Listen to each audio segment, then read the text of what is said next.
For Mr. Thomas, driving a yellow school bus through the backroads of rural Missouri had become routine. Same route, same bumps, same tired kids slumping into their seats. But there was one boy, always alone, always quiet, who stood out. He waited every morning at a crooked mailbox, wearing the same faded hoodie, hugging a worn-out backpack. Never spoke, never smiled, just climbed on board, sat in the last row, and stared out the window. The other kids didn't notice him. Teachers never asked about him. But Thomas did. He watched the boy every day through the rearview mirror.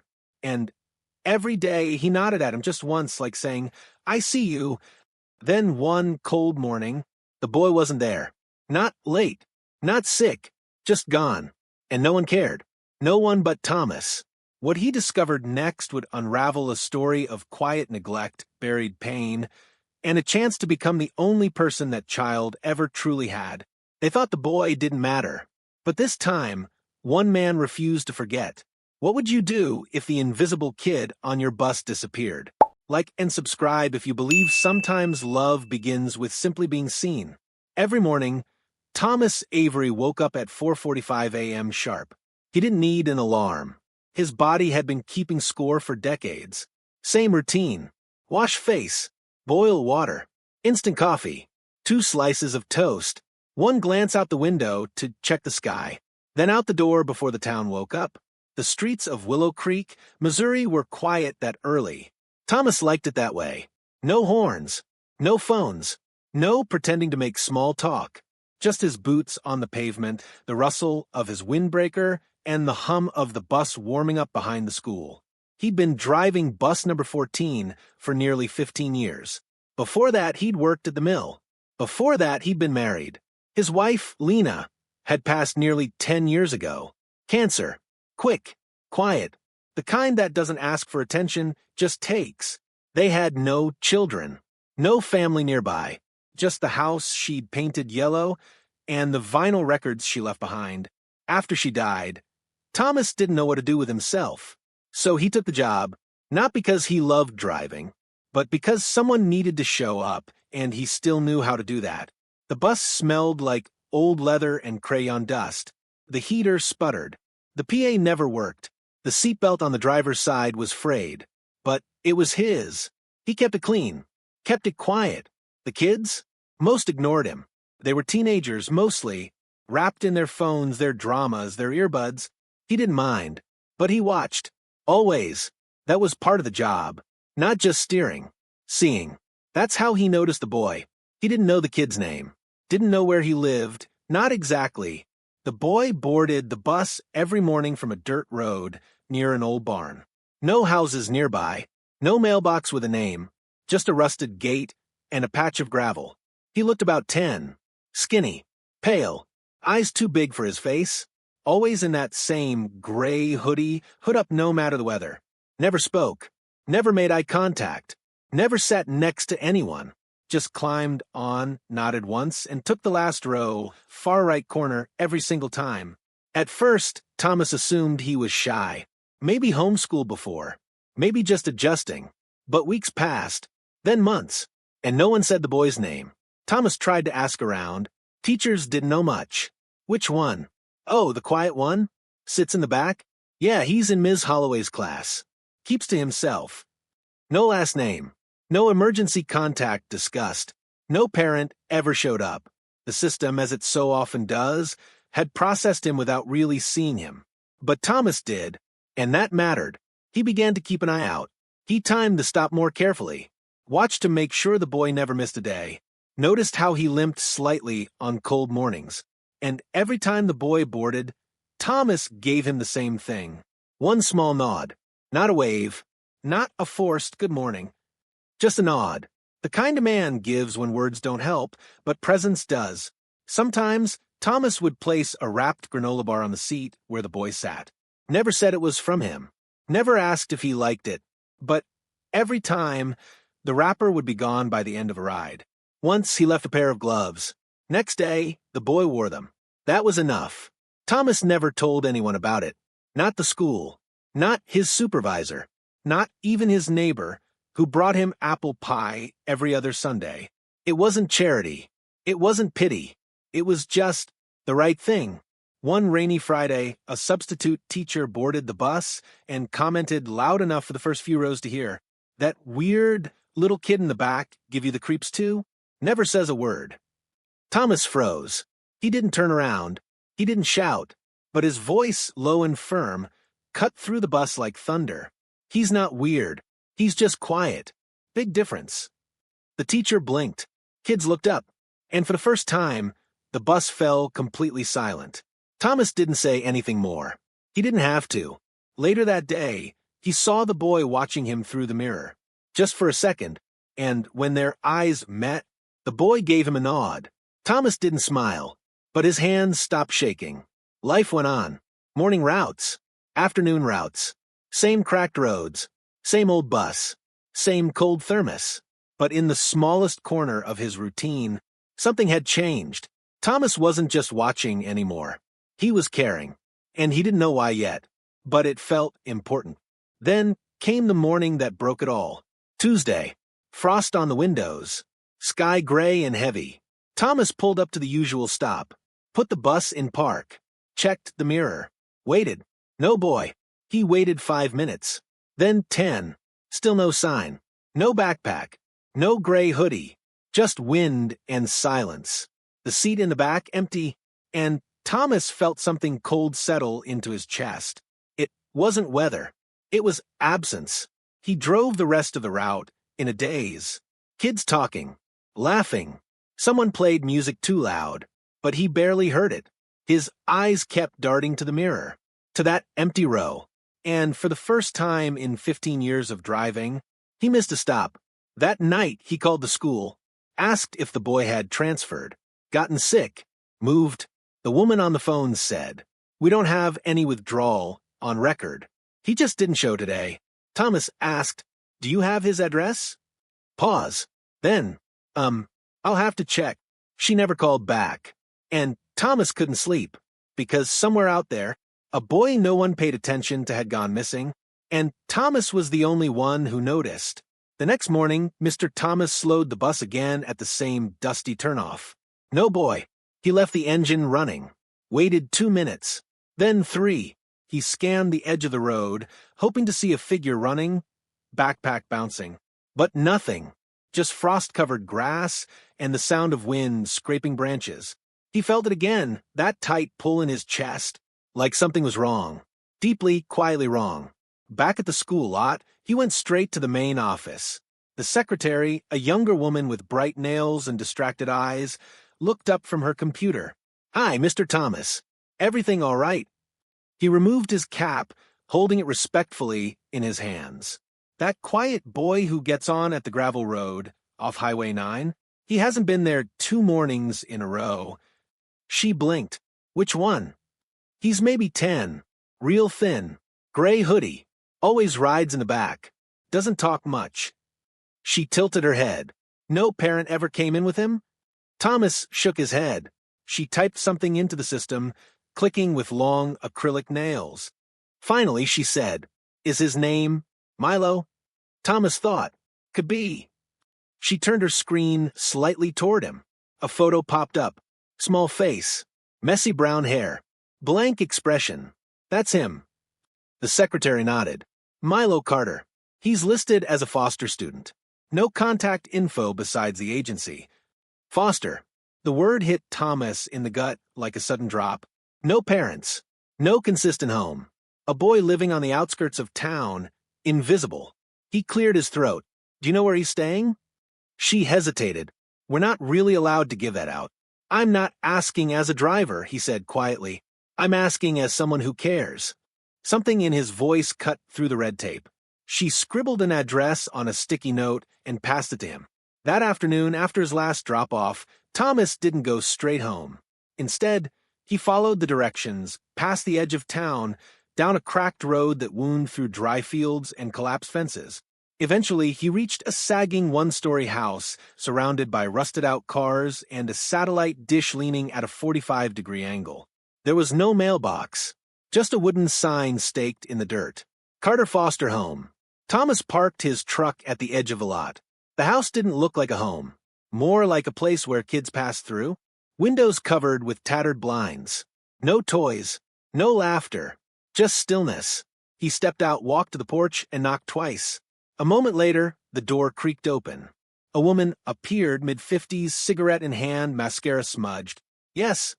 Hi, I'm Thomas Avery. I drive bus 14. One of your kids, Milo, he hasn't been riding the past couple days. Just wanted to check if he's all right. The woman blew smoke to the side. Milo's fine. Is he sick? No, he just doesn't want to go. He gets like this sometimes. Real moody. Thomas frowned. You sure he's okay? She narrowed her eyes. You're just the bus driver, right? I'm someone who notices when a kid goes missing. A long pause. Then she exhaled and waved her hand. He's in the back room. I'll tell him he better be out there tomorrow. Thomas shook his head slowly. No, I'll wait. The woman disappeared inside. Thomas stood on the porch, hands in his jacket, staring at the ground. Minutes passed, then a sound behind the screen door. Milo, still in that same gray hoodie, still holding that same backpack, but it looked heavier now, sagging low, his face paler than usual. They locked eyes, and Thomas saw something raw, fragile, and flickering there. Not fear, not anger, just loneliness. Thomas gave him the same nod he always had, and quietly said, I missed seeing you this morning. Milo didn't reply, but he stepped a little closer to the screen door. Thomas added, if you want to ride tomorrow, I'll be there. Same spot, same time. Milo nodded once. That was all, but Thomas knew it meant everything. That night, Thomas sat in his kitchen, tea going cold on the table. He thought about Milo's face, the house, the woman's tone, the weight in that backpack. Something wasn't right. This wasn't just a sad kid. This was a kid no one was showing up for, except maybe him. He called Tanya, the same friend who used to work with social services before retirement. Told her what he saw, what he felt. Tanya didn't interrupt. Then she said, if you feel it in your gut, Tom, trust that. Foster care's messy. There's good homes, sure, but there's bad ones too. You might be the only one even looking. Thomas exhaled. I don't want to cross any lines. You already crossed the one that matters. You cared. The next morning, bus 14 pulled up to the gravel road. Thomas wasn't sure what to expect, but as the sun rose behind the field, he saw a figure walking slowly from the barn, hoodie up, backpack dragging. Milo. He climbed aboard, sat in the back row. Thomas watched him through the mirror, then quietly reached into his jacket and pulled out something, turned in his seat and handed it back. A brand new pair of gloves. Not fancy, but warm. Milo took them, looked at them, then at Thomas, then whispered, thank you. It was the first word he'd ever spoken, and it nearly broke Thomas in half. He drove the rest of the route like he was holding something sacred. Because he was, Eli didn't say a word. He just stared at Thomas from the doorway of the converted storage unit, small, pale, eyes shadowed. His hair was longer than before. His shoes looked thinner, the soles nearly worn through. When he saw Thomas, he didn't smile, but he didn't close the door either. Thomas crouched slightly, keeping his hands visible and his voice soft. I've been looking for you, he said. Eli blinked. Why? Thomas hesitated, then said simply, because no one else was. A long pause. Then Eli opened the door, just wide enough to accept the brown paper bag Thomas offered. Peanut butter and jelly, Thomas said, still warm. Eli took it, quiet, no thanks, no expression. But he stepped back just slightly, enough for Thomas to see the inside. A thin mattress on the floor, a blanket, 2 milk crates stacked like shelves, a space heater flickering in the corner, plugged into an extension cord snaked from the lot outside. No adult in sight, just a child living in a forgotten corner of the world. Thomas didn't push his way in. He didn't ask questions right away. He just said, I'm glad you're okay. If you ever need a ride or anything, I'll be here. Then he turned and walked back to his truck. That night, he couldn't sleep. Again, he sat in the kitchen, staring at a photo of Lena on the fridge. Her smile, soft and certain, seemed to be looking right at him. He poured himself a cup of cold coffee and called someone he hadn't spoken to in years. Marcia Bennett, a retired social worker, used to work with the district, knew every kid who slipped between cracks. She picked up on the second ring. Thomas Avery, either you're dying or finally learning how to text. I need your help, he said. She went quiet. That was enough to tell her this wasn't casual. He told her about Eli, about the mobile home, the bus rides, the storage unit, the grandmother who didn't care. She sighed. That kid's been flagged before. In Springfield. Then here.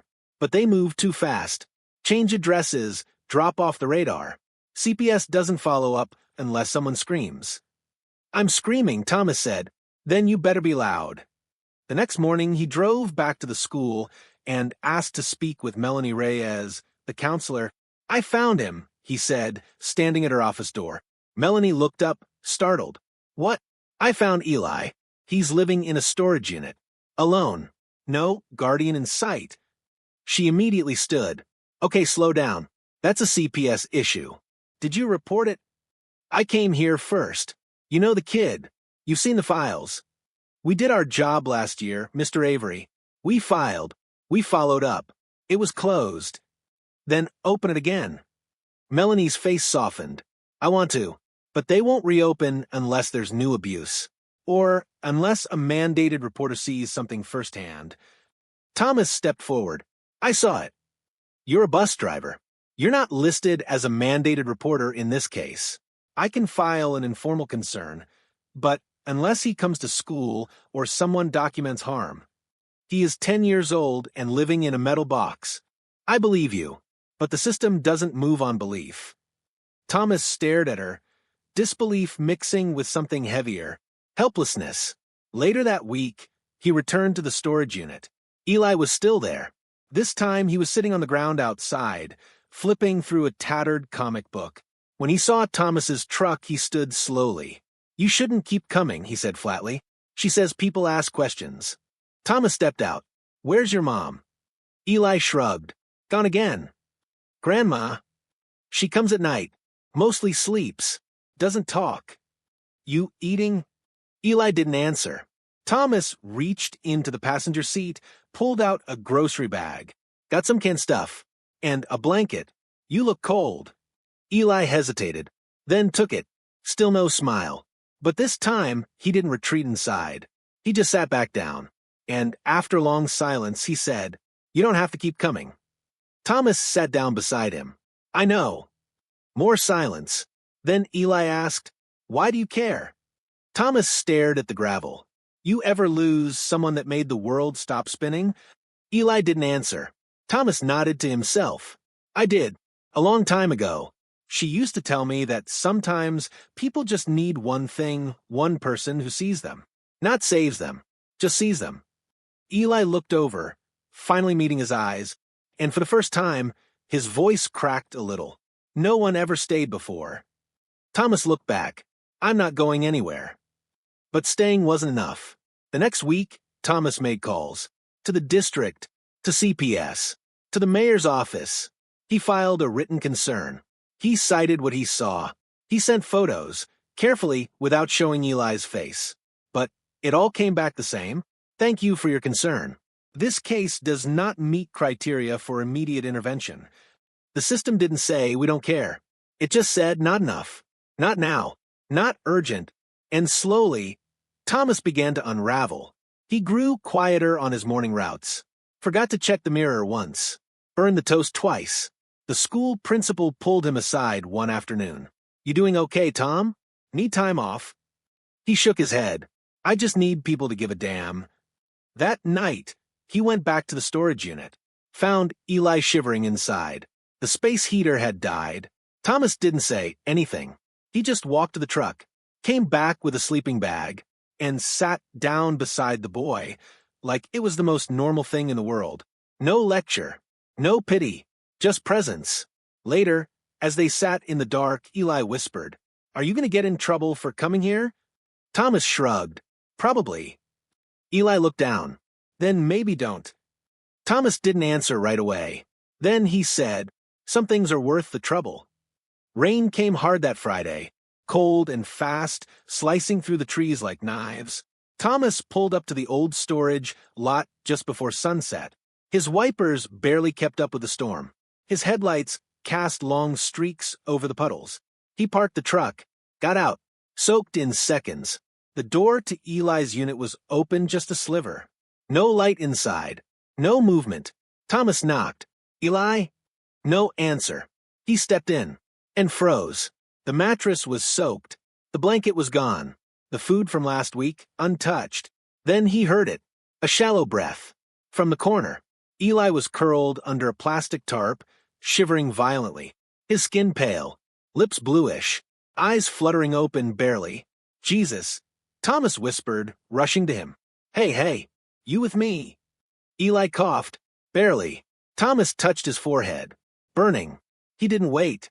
He scooped the boy into his arms, blanket and all, and ran through the rain back to the truck. At the ER, the nurse didn't ask many questions. She took one look at Eli and called it severe exposure, low-grade pneumonia, dehydration, 2-night stay, fluids, heat, rest. Thomas sat beside the hospital bed the entire time. Didn't move, didn't eat, didn't leave. The nurses brought him coffee. One even left a blanket. But he never stopped watching the boy. He couldn't, because now it was real, not suspicion, not concern, not theory. This was life or death. On the second night, Eli finally opened his eyes fully. "You didn't leave," he whispered, voice dry. Thomas shook his head. "Didn't plan to." Eli blinked slowly. "Most people only help once." Thomas leaned in. "I'm not most people." When the CPS rep finally showed up, her tone was clipped. "We're opening the file again. We appreciate your persistence, Mr. Avery." Thomas didn't say thank you. He didn't smile. He just looked at her and said, "It took a kid, nearly dying to get a phone call back." She didn't argue. Back at home, Thomas sat in his recliner, still in his boots, raincoat draped on the hook behind him. He looked at the empty house, the quiet walls, the photo of Lena on the fridge. He whispered, "You were right. Sometimes one person is all it takes." And then, for the first time in years, he cried. Not from grief, not from anger, but from everything that had been stuck inside. The next morning, he went back to the hospital. Eli was sitting up, sipping juice. "You look better," Thomas said. Eli shrugged. "Warmer." They sat in silence. Then Eli asked, "Can I go with you?" "When they let me out." Thomas stared at him. It wasn't a question of paperwork or permission. It was a question of trust. He nodded. "If they'll let me, you've got a seat in my truck and a room at my place." Eli looked down at his cup, whispered, "Even if I don't talk much?" Thomas smiled. "You talk just enough." Eli was discharged 3 days later. Pneumonia under control. Fever down. Still thin. Still quiet. But his eyes were clearer now, not trusting yet, but no longer drifting. Thomas was waiting in the hallway with a jacket under one arm and a grocery bag in the other. Eli stepped out of the room, slowly, hospital bracelet still on. "No one else coming?" the nurse asked gently. Eli shook his head once. Thomas stepped in. "He's with me." Child Protective Services didn't argue much this time. With Eli's mother still missing and the grandmother unreachable, the agency had 2 options.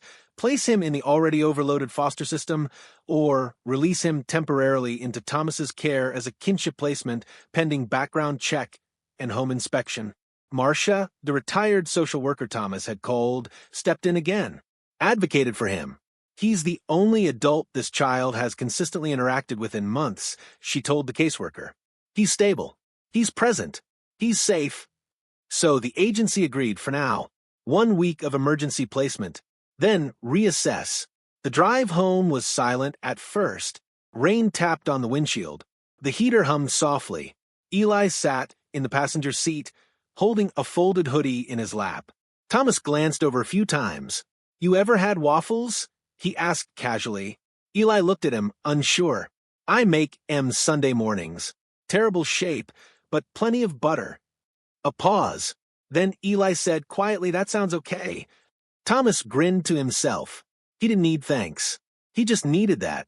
The house wasn't big, just 2 bedrooms, 1 bathroom, a kitchen that still smelled like old wood and morning coffee.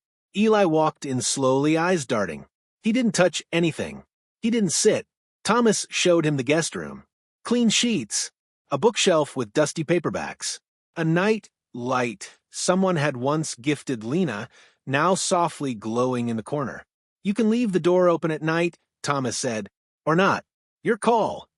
Eli nodded once, then barely above a whisper, "Thanks."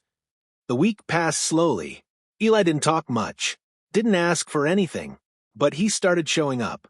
He sat at the table for breakfast, washed his own plate, fed the neighbor's cat when it wandered into the yard, and each night he'd place his shoes by the door, carefully, like someone who'd had them taken before. On the 4th night, Thomas came home from the store and found Eli in the living room, sitting on the floor, holding an old photo album. Thomas froze. "Sorry," Eli said quickly, eyes wide. "I didn't mean to." "It's okay," Thomas said, walking over. "You can look." Eli held the album out. On the open page was a picture of Lena sitting on the porch steps, laughing into a mug of coffee. "She was my wife," Thomas said. "Smartest, kindest person I ever met." Eli stared at the photo. "What happened to her?" "She passed. Cancer. 10 years ago." Eli was quiet, then said, "She looks safe." Thomas blinked. "She was." He sat down beside the boy. They didn't talk more, but the silence was no longer cold. It was shared.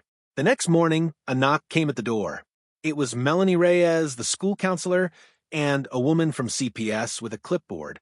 "We're doing a home check," the CPS rep said, businesslike, "just to confirm safety."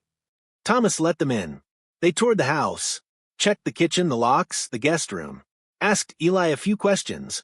He answered softly, didn't look afraid. When they left, Melanie lingered. "You're doing good, Thomas," she said. "He's different already." Thomas shrugged.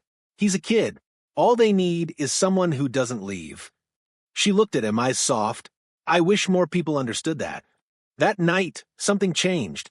Eli came into the kitchen while Thomas was doing dishes. He stood for a moment, then said, "I used to like peanut butter sandwiches." Thomas smiled. "I had a feeling. My mom made them when she was around." Thomas dried his hands, leaned on the counter. "What happened?"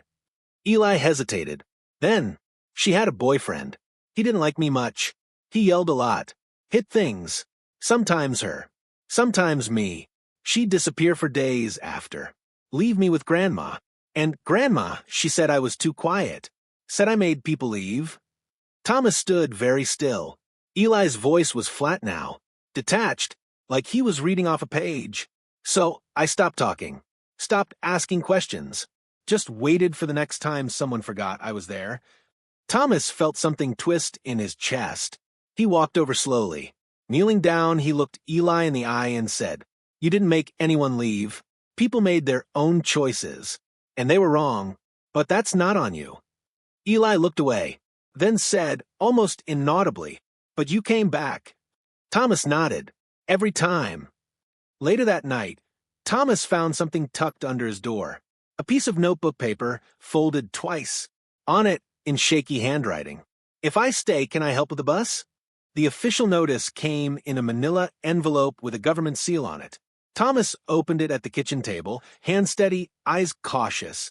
Inside, court date notice, temporary custody expiration, list of required documents, a psychological evaluation referral for Eli, and one sentence that made his stomach turn, pending review of suitable long-term placement. Translation: they still weren't sure if Eli should stay with him. Thomas drove to the courthouse 2 days later to file everything. The clerk behind the glass didn't even look up when he slid the papers across. "Custody cases go upstairs," she said flatly. "Next hearing window is 3 weeks out." He nodded. "And what happens until then?" She finally met his eyes. "Until then, he stays with you. But that could change depending on what the judge sees." Back home, Eli was quiet again. Not in the same way. This was different. Not protective silence, uncertainty. He sat at the dining table, picking at his scrambled eggs. "When do I have to leave?" he asked without looking up. Thomas froze. You don't. Eli kept poking at the food, but the papers said, I don't care what the papers said. Until someone pries that door open, this is still your home.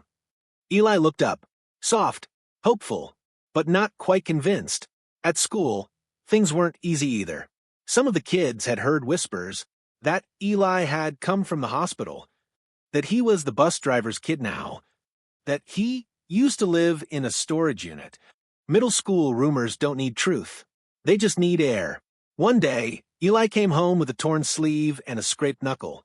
What happened? Thomas asked. Eli looked away. Nothing. Don't lie.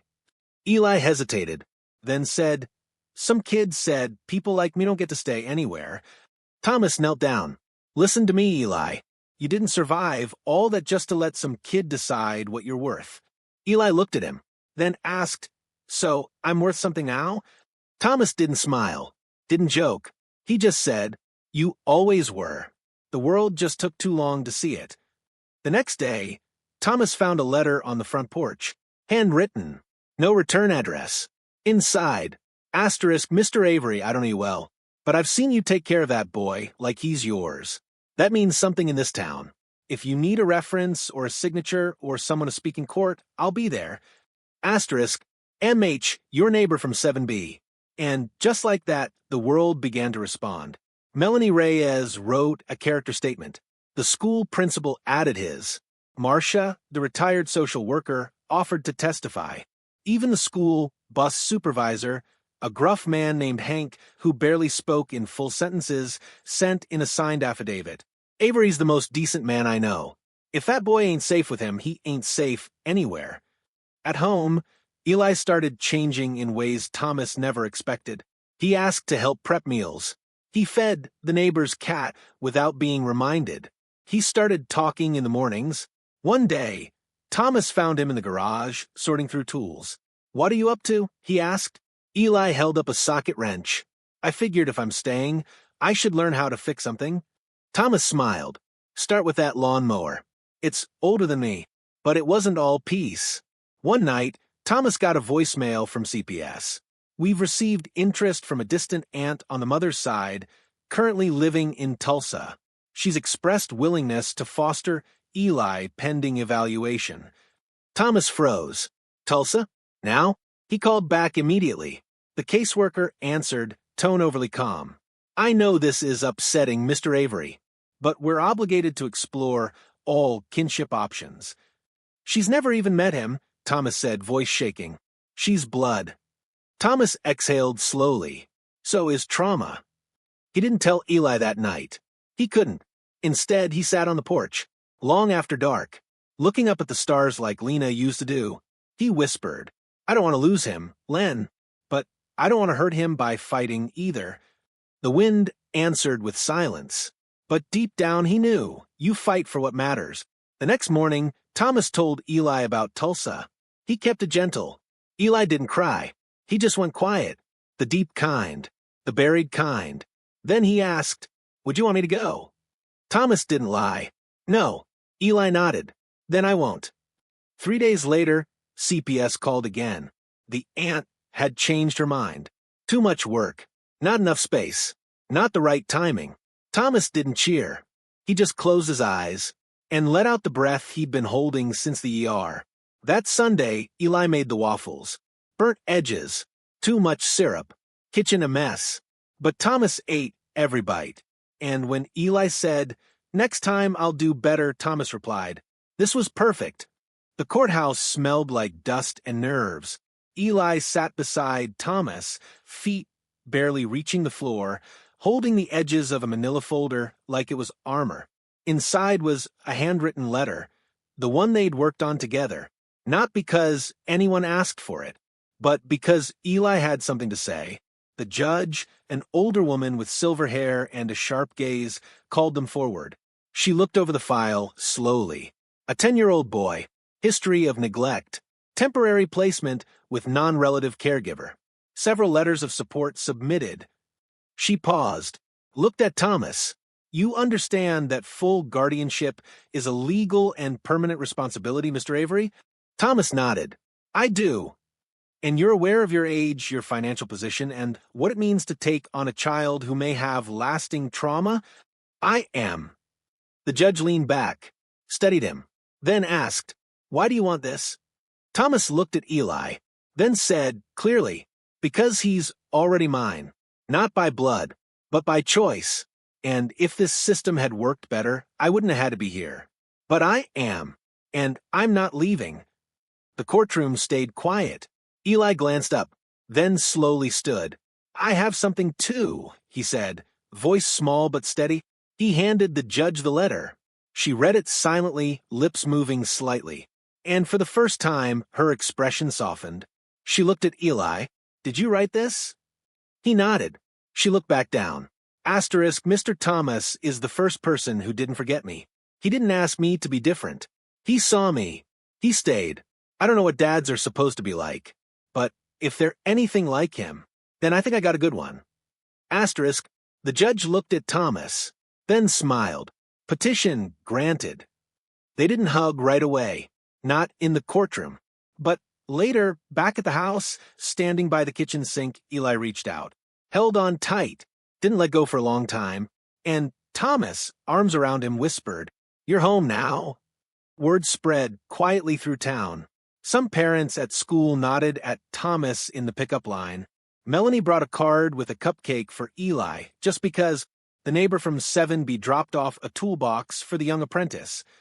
Even Hank, the gruff supervisor, grunted, "Heard you made it official. Took long enough." But the moment that stayed with Thomas most? A school assembly. Eli didn't want to go. Said he hated being on stage. But he agreed. Sat quietly as his class read poems about people who matter. Then one girl read hers. "My person is my mom. She's there when I fall. But my friend Eli says his person is someone called Thomas. So I think maybe heroes don't always wear capes. Maybe they drive buses and make waffles." The whole room clapped. Eli looked at Thomas. Didn't say anything. But his smile said enough. Later that night, they sat on the porch.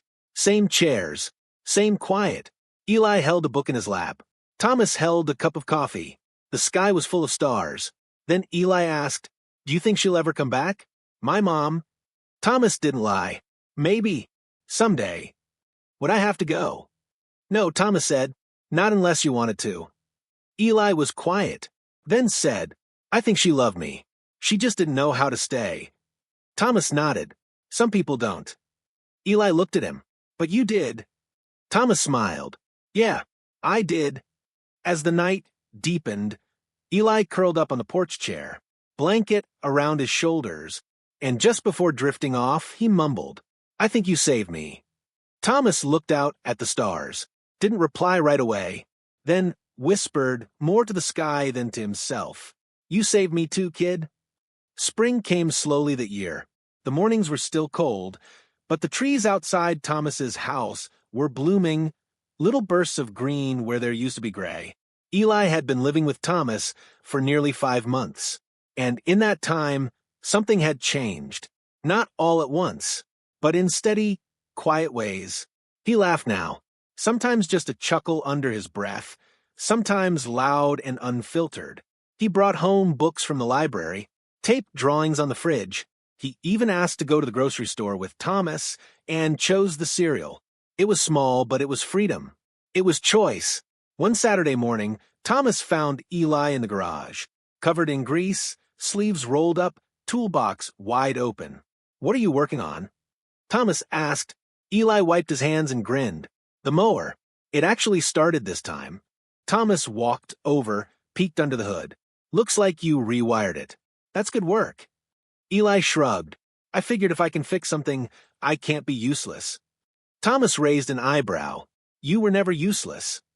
Eli looked down. "I know that now." That summer, they started a new routine. Every Sunday after waffles, they'd fix something together. Sometimes it was broken fans neighbors left out for trash.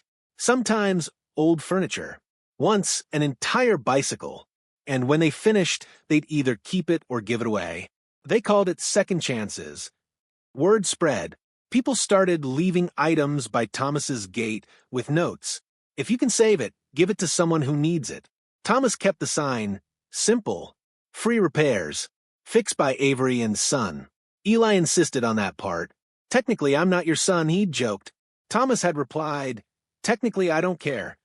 One day, Thomas came home from the store to find a girl waiting at the gate. 12, maybe 13, holding a broken radio. My brother says you fix stuff, she said. Eli stood behind her, hands stained with grease. Thomas looked at them both. We do. They took the radio in, spent hours working on it. When the music finally came on, crackly but clear, the girl burst out laughing. My grandma used to play this, she said, before she got sick. Eli just smiled. Thomas handed her the radio. No charge. She blinked. Why? Eli answered, because someone fixed me once. Later that night, Thomas sat on the porch, beer in hand. Eli walked out, holding a notebook. Got a second? Thomas nodded. Eli sat beside him, opened the notebook. Inside was a list, neatly written, titled, Things I Know Because of You. He started reading. How to fix a carburetor. How to tie a tie. How to know when chicken is actually done. How to listen when someone's scared. How to tell the truth, even if it hurts. How to stay. He stopped there. Looked up. That last one's the most important. Thomas didn't say anything, just reached over and rested his hand on Eli's shoulder. That was enough. A week later, something unexpected arrived in the mail. A letter. Official. Inside, an invitation. You have been nominated for the Heart of the County Award, honoring everyday citizens who have made a lasting impact on the lives of local youth. Thomas stared at it. Is this real? Eli nodded. I might have submitted something. Thomas blinked. You did what? Eli grinned. Used the computer at school. Melanie helped me. You deserve it. Thomas shook his head. I don't need awards. Eli shrugged. I know, but sometimes the world needs to say thanks, even if you didn't ask for it. The ceremony was simple, held at the town center. People gathered, teachers, parents, small business owners. When Thomas's name was called, he walked up slowly. Didn't wear a suit, just clean boots and a pressed shirt. They handed him a plaque, but he didn't make a speech. Instead, he stepped aside, and Eli stepped up to the mic. Some people rescue you once, he said. They pull you out, then let go. But Mr. Avery didn't let go. He stayed. He taught me things. Not just how to fix stuff, but how to fix me. The room was silent. Some wiped their eyes. Eli held up the plaque. This belongs to both of us. Afterward, a woman approached Thomas. Older, kind eyes, slight limp. You probably don't remember me, she said. But my son rode your bus years ago. Said you always waved to him. Said it mattered. Thomas nodded, not sure what to say. Then she said, you think you're just driving.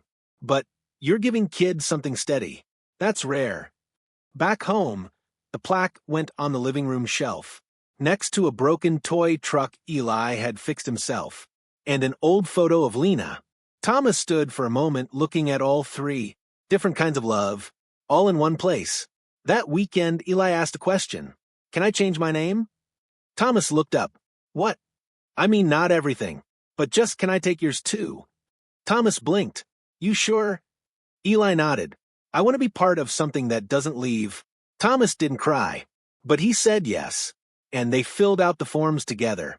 A month later, Eli signed his name on a school form. Eli Avery, and underneath, in tiny letters, he added, fixed and staying.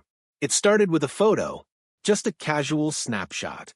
Eli, greasy hands, sitting on the garage floor next to a half-fixed lawnmower, grinning, covered in dirt, alive in a way he hadn't been before.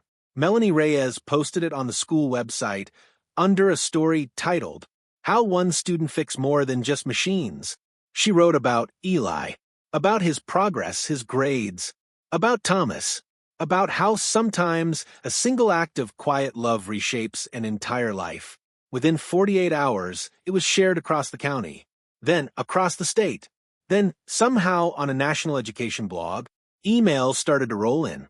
From teachers, from bus drivers, from foster parents, from kids who'd grown up feeling like Eli, forgotten, passed around, invisible. Your story reminded me of my old neighbor who used to leave a sandwich on our porch when we had nothing to eat. I was Eli. I never had a Thomas. But now I want to be one. Tell that kid he's a miracle. And tell the man who stayed thank you. Thomas read each one slowly, carefully. He printed them, taped them to the fridge, one by one. Not for ego, just so Eli would know. His life mattered to more people than he could ever imagine. One message stood out. It came from a teacher in Oregon. She'd been using Eli's story in her class, not just as inspiration, but as curriculum. They were studying real-life resilience.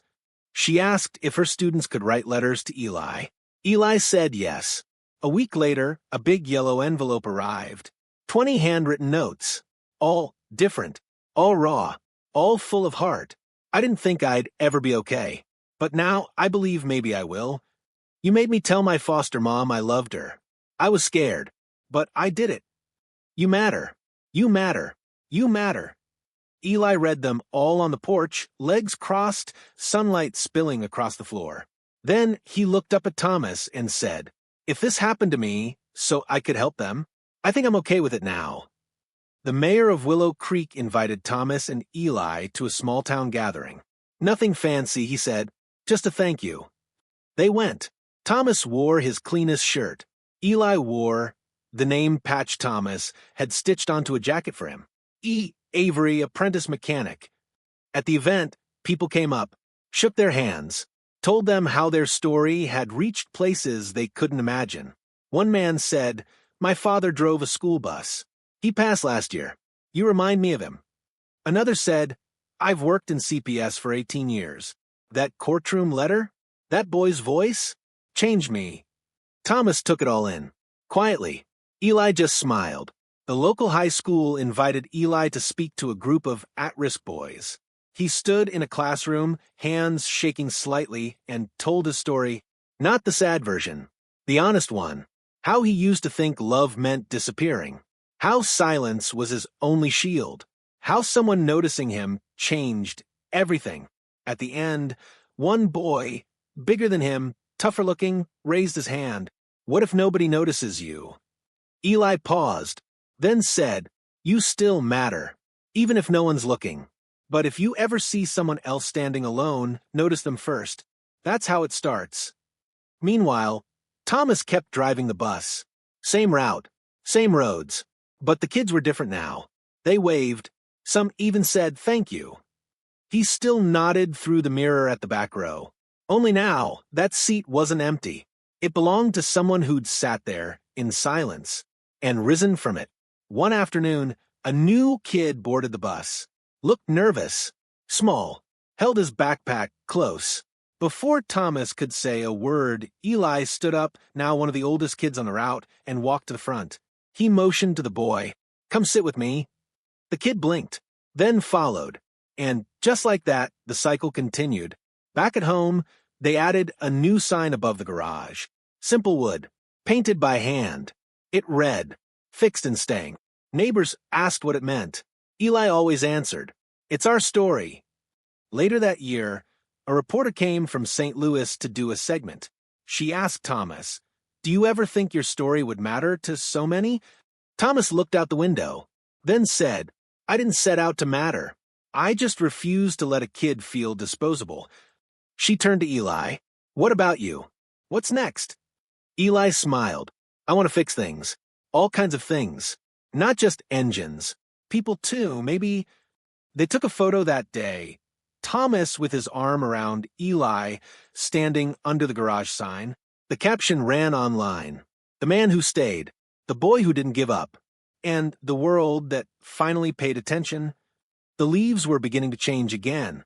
Same town. Same house. Same old porch where it all began. Thomas sat in his usual chair, a mug of coffee in his hand, the morning sun crawling slowly up the front steps. The world was quiet, but not empty. Inside, Eli moved around the kitchen, not rushed, not loud, just present. He was taller now, his voice deeper, his laugh stronger. He stepped out onto the porch, holding a second mug. "Still 2 sugars, right?" Thomas smiled. "You think I changed?" Just checking. They sat in silence for a while. The kind of silence that doesn't ask to be filled. Eli had just turned 12. They didn't throw a big party. He didn't want one. Just pancakes in the morning, a walk by the lake, and one surprise from Thomas. It was a simple toolbox, not new but restored, polished, and inside it, one item stood out. A small silver wrench with the words engraved. Fixed and staying. Eli had held it tight. Didn't cry. Didn't say much. Just hugged Thomas for a long time. Long enough that nothing else had to be said. That morning on the porch, Eli looked out toward the street and asked, "Think we'll ever move?" Thomas shrugged. "Maybe. I kinda like it here." "Me too." Eli paused. "Sometimes I wonder what would have happened if you hadn't stopped the bus that day." Thomas didn't look at him. He stared at the steam rising from his mug, then said, "I didn't stop the bus for you. I stopped because something felt wrong. But I kept coming back because of you." Eli nodded slowly. "Yeah." Then softly, "I think I would have disappeared." Thomas turned. "You didn't." Eli looked down. "I think I'm starting to feel real now." Thomas smiled. "You always were. The world just needed time to catch up." Later that day, they visited Lena's grave. Eli placed a flower at the headstone. "She would have liked you," Thomas said. "Think she'd be okay with me being here?" Thomas nodded. "She's the reason I noticed you. Her voice still lives in me. And it told me, don't let this one slip away." They stood in silence for a while. Then Eli whispered, "Thanks for not letting me slip." Back home, Thomas found something on his desk, a folded piece of paper. He opened it. Inside, in Eli's handwriting, "Dear Mr. Avery, I know I don't always say how I feel, but I think maybe I'm good at writing it now. Asterisk, you gave me back my voice, even when I didn't know I had one. You gave me a place, a name, a toolbox, asterisk, and most of all, you gave me you, asterisk. I don't know what I'll be when I grow up. But whatever it is, I'll stay, asterisk, because you showed me how, asterisk, underneath, scribbled in the corner. Love, your son." Thomas sat back in the chair, hand over his mouth, letter shaking in his fingers. He whispered, "That's all I ever needed." That night, they sat on the porch one more time before bed. Eli looked up at the stars, then asked, "You ever scared?" Thomas looked at him. "Yeah, still am." "Of what?" "Losing this." Eli turned. "You won't." Then, without being asked, he said, "I'm not going anywhere." A few minutes passed. Then Thomas said, "Hey, you ever think about driving the bus one day?" Eli grinned. "You serious? Someone's got to take over when I'm old and creaky. You already are." Thomas laughed. "Fair." Eli leaned back in the chair, arms folded. "Yeah, I'd drive it, but only if I get to wear the name patch." Thomas stood up, walked inside, and returned with a small box. Inside, a new patch, clean, bold letters, E. Avery Driver in Training. Eli held it in both hands. Didn't say anything. He just smiled. And Thomas knew. He'd be okay. Later that week, a woman at the diner asked Thomas what it was like raising a boy on his own. Thomas thought about it for a while, then replied, "It's like fixing an engine that doesn't want to start. You don't hit it. You don't give up. You just keep showing up every day. And then one day, it turns over. And you realize it was never broken, just waiting on the right hands." That fall, Eli rode the bus with Thomas in the mornings. Sat up front now. Greeted every kid who came on board. One day, a new boy stepped on. Didn't talk. Just looked scared. Eli stood, walked over. "You can sit here," he said. "It's a good spot." The boy nodded. And as they drove off, Thomas caught their reflection in the mirror. Two quiet kids, but only one who needed saving now, because the other was already whole. Some lives don't begin at birth. Some begin the moment someone says, "I'm not going anywhere."